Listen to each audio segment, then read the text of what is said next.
On this episode of Locked On Kraken, we cover all things Olympics. The U.S. women humiliate the Canadians.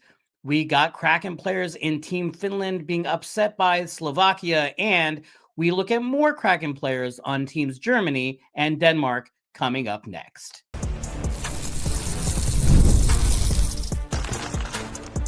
You are Locked On Kraken, your daily podcast on the Seattle Kraken, part of the Locked On Podcast Network, your team every day.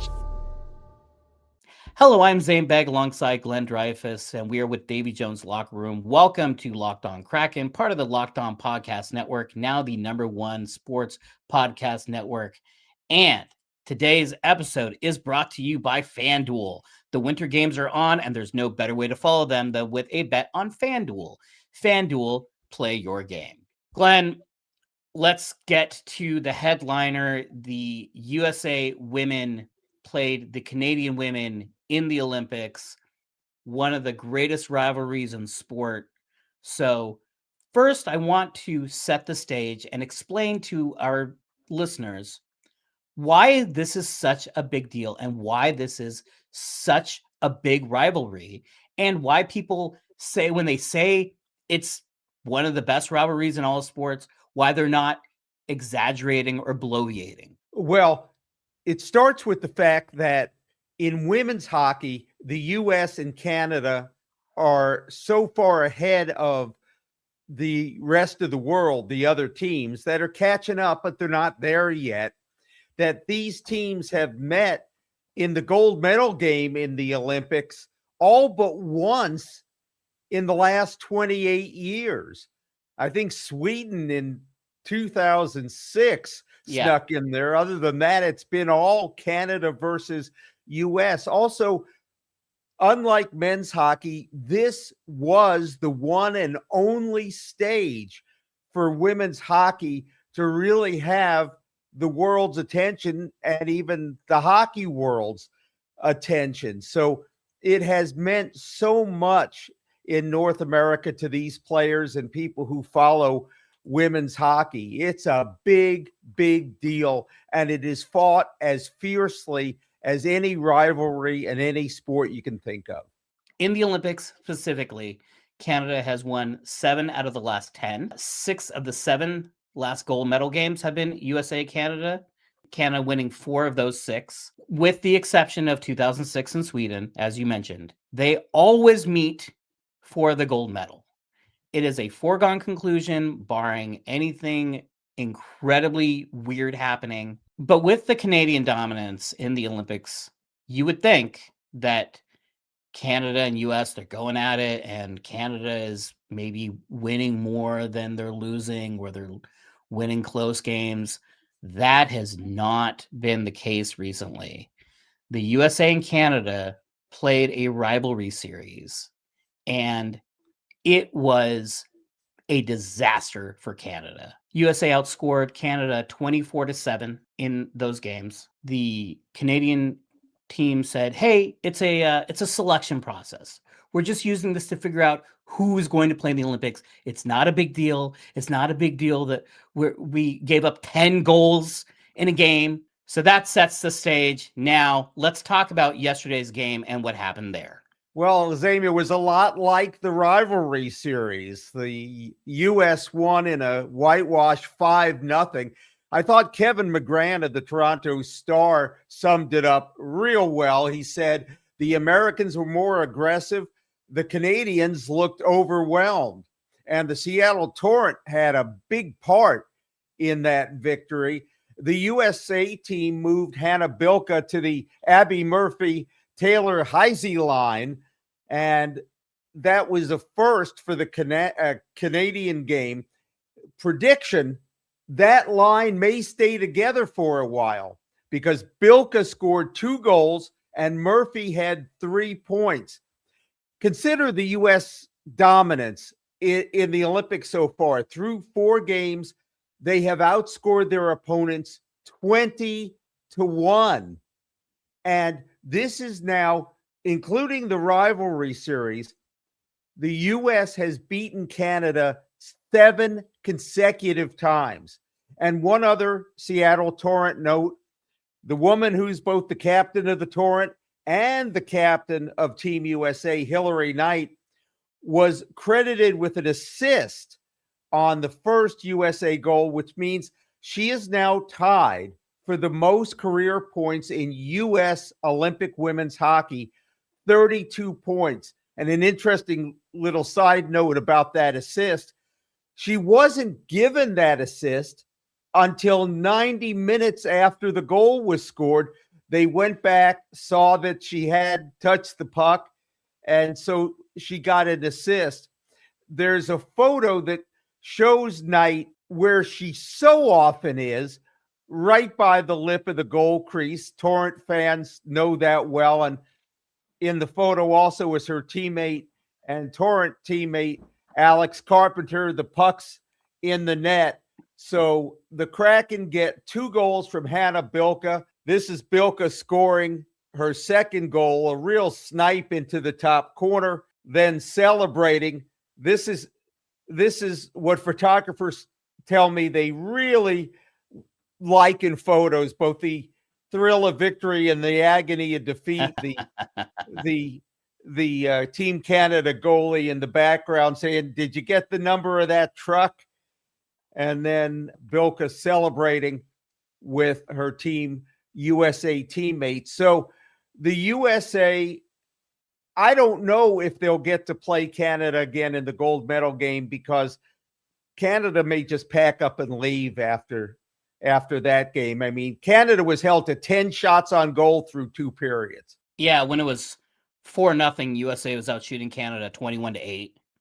The shot total ended up being respectable-ish at the end because you're down 5 goals, so you're just spamming shots and none of them are going in. I think we're going to see USA and Canada again. It is also worth noting a couple things. First, this was a preliminary, so this was just for seeding, and in this particular tournament, seeding doesn't matter. It is going to be USA and Canada. The second thing is that Captain Canada, Marie-Philippe Poulin, did not play this game due to an undisclosed injury because it's hockey. Sounds like it's not believed to be serious, and that this was held out more as a precautionary measure because this game is only for seeding. It's not to advance in the medal round. Having their heart and soul missing from the team, and also one of their very best players, does make a difference. Now, they had Poulin for all those rivalry series games where they got blown out. So Canadian fans were like, well, if we had Pooh, it'd be different. Like, yeah, it might be different. They might have lost 5-2. All right, let me tell you, if you watch that game, Canada had plenty of Pooh. They sure did. It was a disaster in terms of defensive coverage, leaving players open. There was a goal that looked like it was going to be disallowed that wasn't, and so maybe that one, you kind of excuse that one, but the rest of them were not excusable. Now, I will say one thing. There was a game that I attended that all 3 zones, we're back to the NHL for a moment, that all 3 zones had charted as being the single most ineffective a team has been in the tracking era, I think going back to like 2013, generating, I think, 1 real chance 5-on-5 the entire game. Team got blown out. They looked awful. They looked as bad as any team has ever looked against another team in the last 12 years. And that was game 2 of the 2022 Stanley Cup Finals. The team getting dominated was the 2-time defending Stanley Cup champion Tampa Bay Lightning, who then, after falling down 2-0 and looking dead, they pushed the series to 6. So even when you have the most lopsided game in over a decade, and this team is down 2-0 in a Stanley Cup Finals, are they going to pack it up and go home? Well, they went home in that the series went back to Tampa Bay, but hockey is weird that way. A team can look awful, just the worst team you've ever seen. And then you see these 2 teams play, they're the same 2 teams a couple days later, and it's a completely different game. And you're like, wait a second, this team just got destroyed. Now, that said, again, we have a history. We have a repeated history of the USA crushing Canada. So these two things are in tension with one another. The idea that hockey is a large sample size sport and that you can't take that much out of a singular game. And so maybe Canada will be fine when they get their captain back.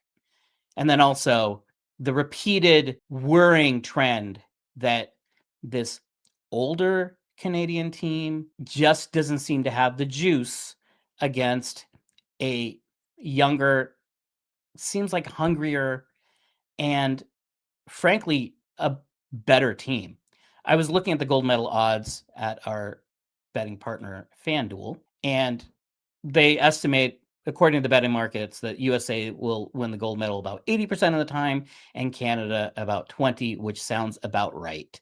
If you are a poker player, that is roughly pocket aces versus pocket kings pre-flop. Hopefully for Canadian fans, they flop a set because right now they are in real rough shape. One other note worth mentioning, and this is a landmark.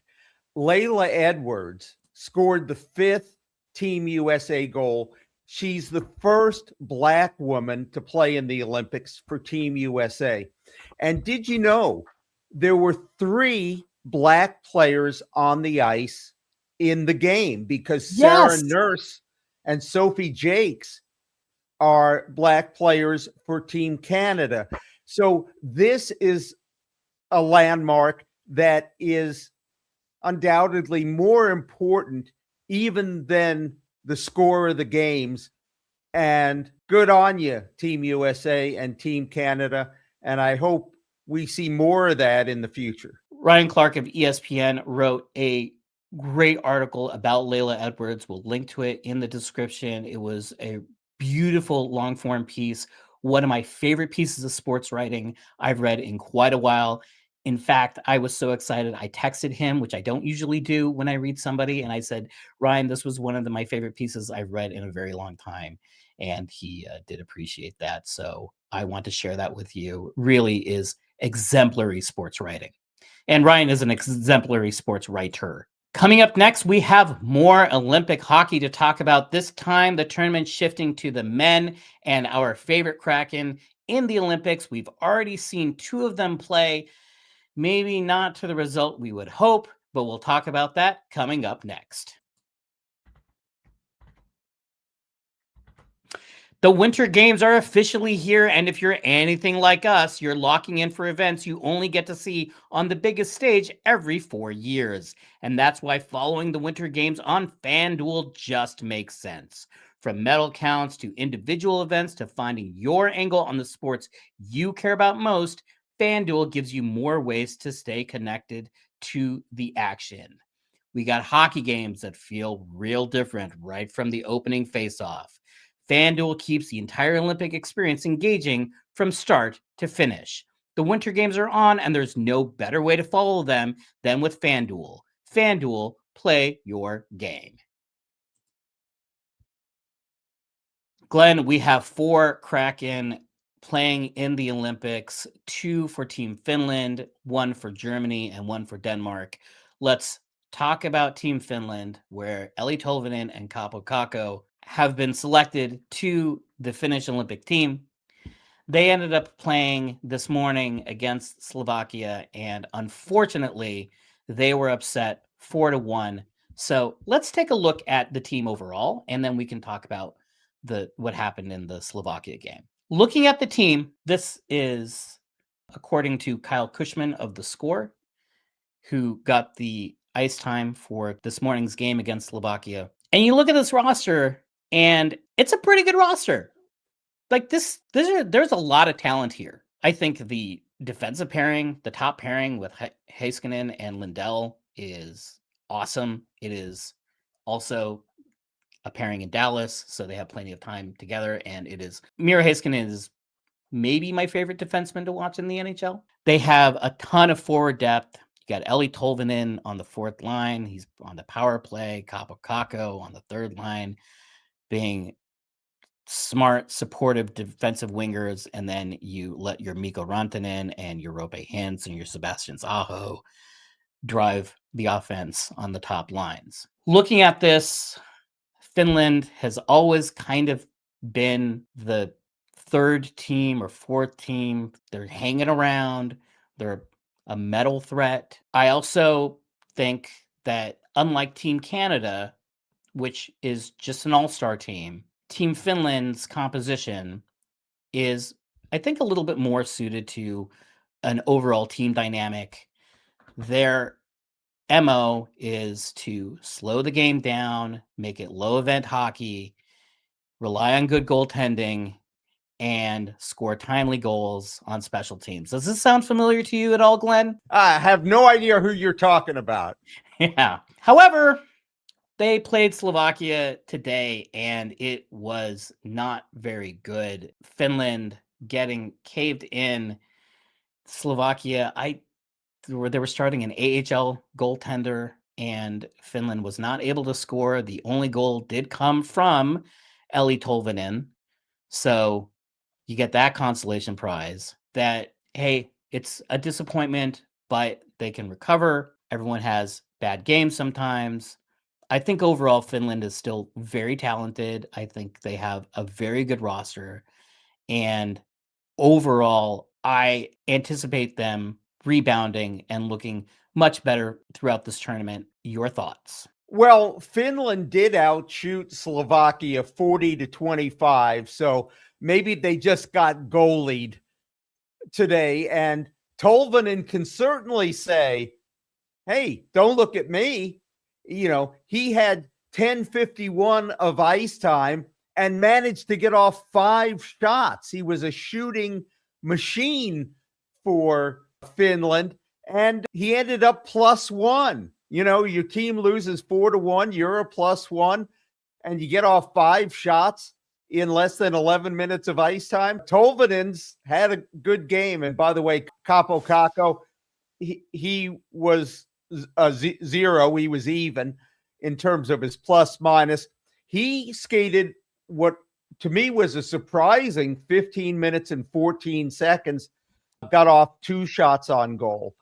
So the problem was not with the Seattle Kraken members, who are 2 of the less heralded members of Team Finland, but they acquitted themselves well. And like you said, it's one game, you wad that up, you flush it, and you move on, because this roster is too good to be held down the way they were today. Coming up next, we look at more Kraken players. We preview Team Germany and Team Denmark, who will be playing tomorrow.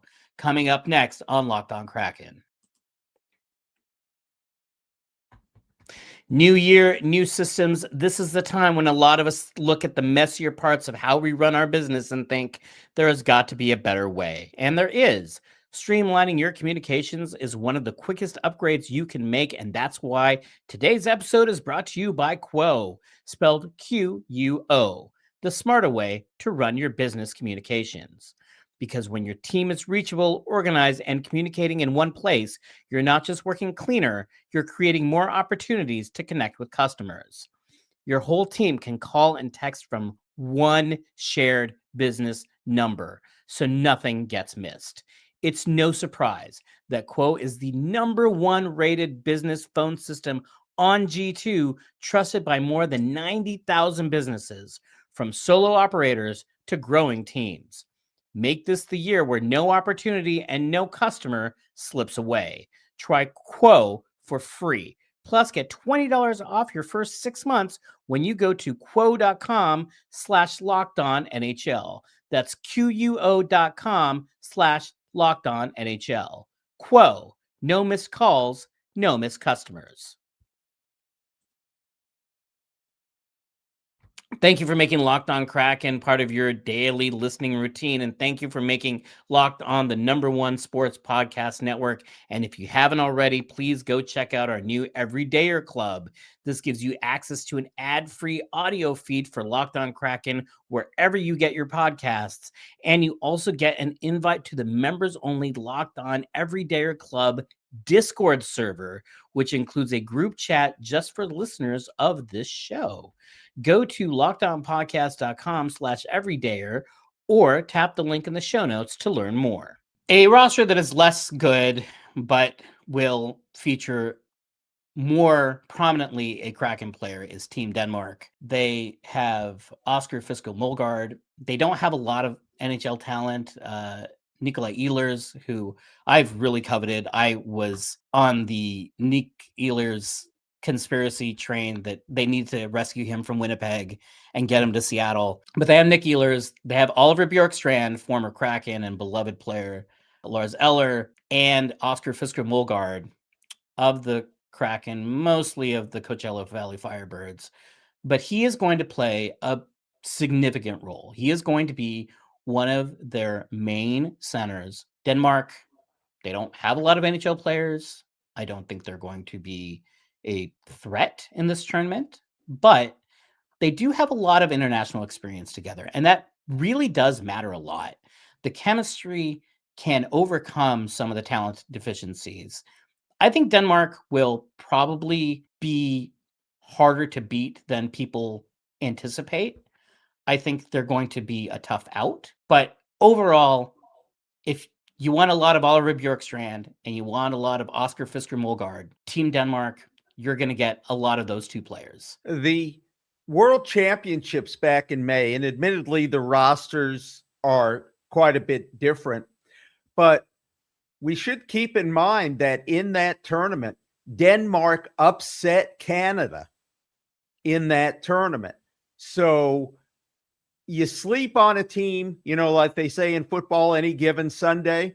Well, that's why they play the games. And there are teams that should be dominant. I don't see that happening again. But if you take a team lightly, you do it at your own risk. And Oscar Fischer Molgaard, he'll know the goalie he's going to be shooting at, because Denmark's opening game is against Team Germany. That game is tomorrow. As they say in football, any given Sunday, and in the Olympics, in hockey, any given Thursday at 2:30 in the morning. Let's talk about Germany. Philipp Grubauer is going to be the starting goalie of Team Germany. Team Germany has really good high-end talent, but not a ton of depth. Leon Draisaitl, megastar with his super deceptive shot release. The puck comes off his stick weird, and it's hard for goalies to track. They've talked about this. He takes shots from strange angles that seem like, why would you take that shot that has no chance of going in, and then somehow it goes in? He does it over and over again. He is one of the greatest players in the game today, Germany's greatest player ever. You've got Maurice Seider, who is a defenseman having a Norris caliber season. Tim Stützle of the Ottawa Senators, excellent forward. Then it starts to get real thin. Lucas Reichel and Nico Sturm, your other NHLers who are depth players. And then Philipp Grubauer starting in goal. No NHL caliber defenseman other than Mo Seider in front of him. And Germany, being a bigger team, they are going to try to, similar to Finland in a way, slow the game down. They play a more physical game. One thing to watch out for as a strategic element is that because Germany's defensemen aren't that fast, they will play back a little bit and be a little bit more passive, which allows screenshots and tips and deflections to happen a little bit more. So Grubauer is going to have his work cut out for him, because by design, by Germany's defensive structure, I think he's going to see more traffic in front of him than he would in, say, a game if he was playing for Team Canada. Philipp Grubauer clearly is going to have to stand on his head if Team Germany's going to make noise. And you know what? He just might, because which goalie in the Olympics has the best save percentage?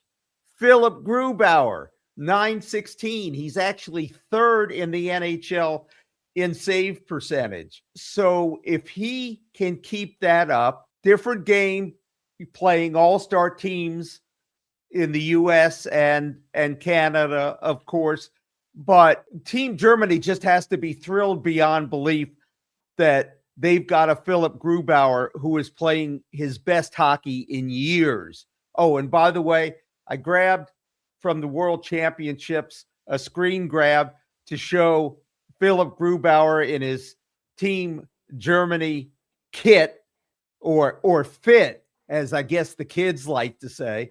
So that's the goalie that other teams will have to try to beat, and they haven't had too much success in the NHL this season. Was it 1998 in Nagano when at the time the Czech Republic upset Canada for the gold medal with Dominik Hasek in net, and the Czech team didn't have that many NHL players, if I recall?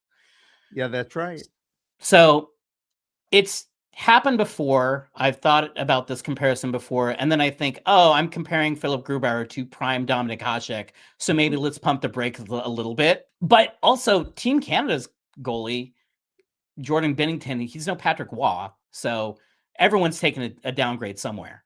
Well, the goalie is about the only Achilles heel I can see on Team Canada.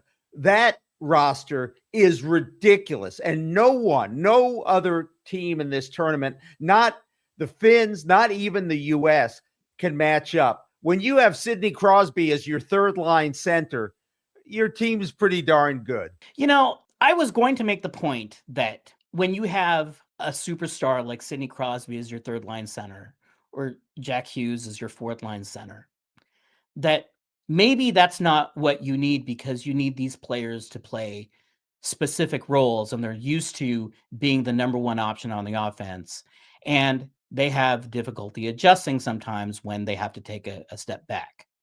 Sidney Crosby is the worst example of this, because I have always felt that Sidney Crosby plays like a fourth liner who happens to be the greatest player of our generation in terms of talent, but he goes in and he goes in the corners, and it's like year 87 that he's playing, and he's still just like he's like fighting, like he's like, oh, I might get sent down to the HL if I don't, take every shift and go 100%. And he goes in and he plays like a fourth liner who is just absurdly talented. So this analogy doesn't work, because Sidney Crosby is kind of your perfect third line center, because he will play like a third line center, except he won't play like a third line center because he's Sidney Crosby.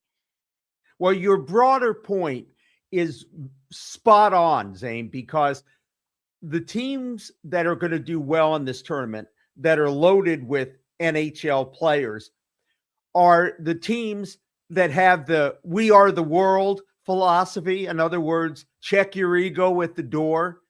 You got to be happy with reduced ice time. You got to be happy with not being the star on this team, which you are back on your NHL team.